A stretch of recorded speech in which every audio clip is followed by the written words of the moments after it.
एक समय पहले की बात है। मथुरा की प्राचीन भूमि में श्री कृष्ण नाम की एक युवा और शरारती लड़का रहता था। कृष्ण कोई साधारण बालक नहीं थे, क्योंकि वो भगवान विष्णु के अवतार थे, जिन्हें प्रेम, धार्मिकता और ज्ञान फैलाने के लिए और दुष्टों का अंत करने के लिए पृथ्वी पर भेजा गया था। जैसे जैसे श्री कृष्ण बड़े हुए, उनके दिव्य गुण प्रकट होने लगे। उनके पास असाधारण ज्ञान, आकर्षण और मनमोहक मुस्कान थी, जो उनसे मिलने वाले सभी लोगों का मन मोह लेती थी। मथुरा के लोग उनकी पूजा करते थे और उन्हें अपने प्रिय नेता के रूप में देखते थे। हालांकि श्री कृष्ण का जीवन चुनौतियों से रहित नहीं था।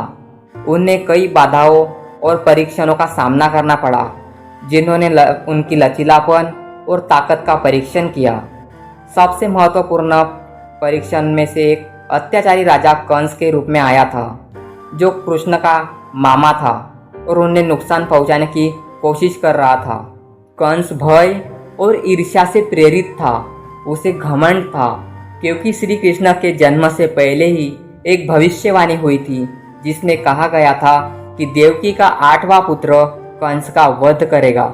और इसलिए कृष्ण को खत्म करने के लिए कंस ने कई योजनाएं बनाई, लेकिन हर बार श्री कृष्ण विजयी हुए। कंस की योजनाओं को हराया और मथुरा के लोगों की रक्षा की। लेकिन अपनी विजयों के बावजूद श्री कृष्ण ने निराशा और दुख के क्षणों का भी अनुभव किया।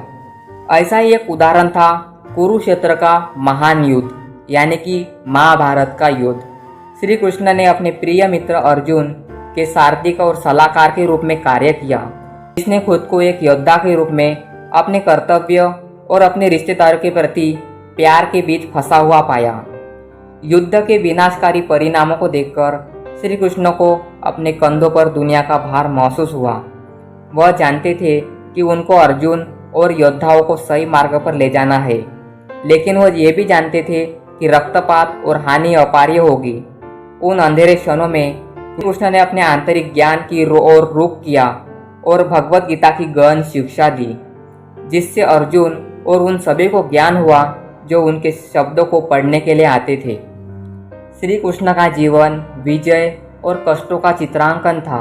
उनकी यात्रा को चुनौतियों की अनुपस्थिति से परिभाषित नहीं किया गया था, बल्कि अनुग्रह और ज्ञान के साथ उनसे निपटने की उनकी क्षमता से परिभाषित किया गया था।